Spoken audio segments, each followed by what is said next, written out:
ማናቸውም አይነት ለአንድ ዓላማ የተሰባሰቡ ሰዎች የፈጠሯቸው ድርጅቶች የሳሙና ፋብሪካም ይሁን የኛ አይነት ህዝባዊና አብዮታዊ ትግሎች የራሳቸው ባዮሎጂ አላቸው። ከአንድ የእድገት ምዕራፍ ወደ ሌላኛው የሚሸጋገሩበት ተፈጥሯዊ ዑደት አላቸው። ልክ አባጨጓሬ ከእንቁላል ተነስቶ ወደ የሚያምር ቢራቢሮነት የሚቀየርበት አይነት የህይወት ዑደት።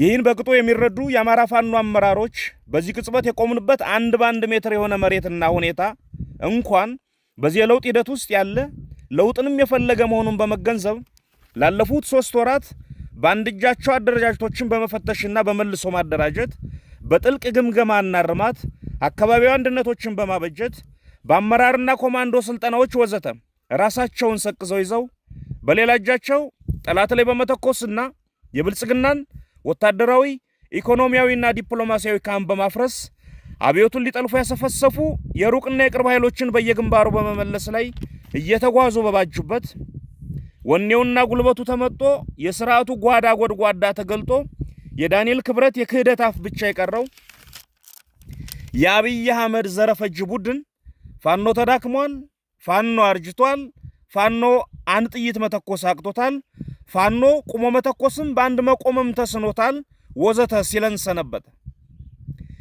ይህንን የብልጽግና ቡድን ስንፍናና ድንቁርና በቅጦ የተረዳው የአማራ ፋኖ ብልጽግና በራሱ ምላስ ራሱን አታሎና ሸንግሎ አባብሎ በተኛበት አሳቻ ሰዓት ሳያጉረመርም ደጋው ላይ ዘንቦ ሊገድቡት የማይችል ደራሽ ጎርፍ ሆኖ ቆላውንና ከተሞችን ሳይቀር አጥለቀለቀው።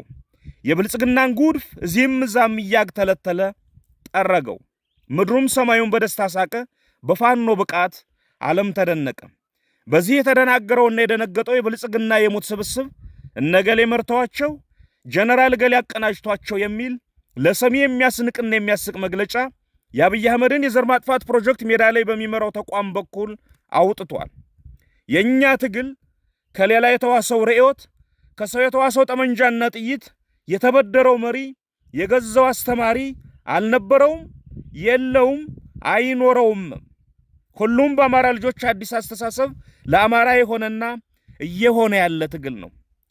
ድል ለማድረግ የሚያስፈልገው ሁሉን አቀፍ ብቃትና ችሎታ እኛ የአማራ ታጋዮች እጅ ላይ መዳፍ ላይ ይገኛል።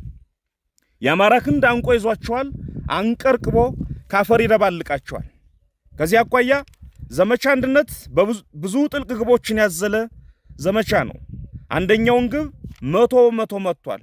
የአማራን ትግል በአንድ መዋቅር በመጠርነፍ ምዕራፍ 1 ይጠናቀቃል። የትግሉን አንድነት አረጋግጦ ወደ ምዕራፍ 2 ግዙፍ ስትራቴጂክ ግብ ይንቀሳቀሳል። የአማራ ህዝብ የድል ካባ ይጎናጸፋል። ይሄው ነው። በዚህ አጋጣሚ የ21ኛው ክፍለ ዘመን ካሊጉላ አብይ ሆይ አማራ በጅብ ግልገል ሳይሆን በእምዬ ምኒልክ፣ በአፄ ቴዎድሮስ፣ በልጅ ኢያሱ፣ በበላይ ዘለቀና በጀነራል አሳምነው ጽጌ ግልገሎች እየተመራ ገጥሞሃል። እጣፋንታ አሳፋሪ ውድቀት ነው ይልሃል። የአማራ ጀግኖች ትግል ጅብ ሆኖ ይበላሃል። አማራን ጨርሰ ሳታጠፋው በህብረቱ ያጠፋል፣ በፍጹም አንድነቱ ያሸንፋል። በጅብ ቆዳ ሳይሆን በአባቶቹ አምላክና በአባቶቹ ጥበብ የሚታገዘው አዲሱ ትውልድ መቀመቅ ይከታል። ድል ለአማራ ህዝብ! አንድ አማራ፣ አዲስ ትውልድ፣ አዲስ አስተሳሰብ፣ አዲስ ተስፋ። መጋቢት 13 2017 ዓ.ም አርበኛ ዘመነ ካሴ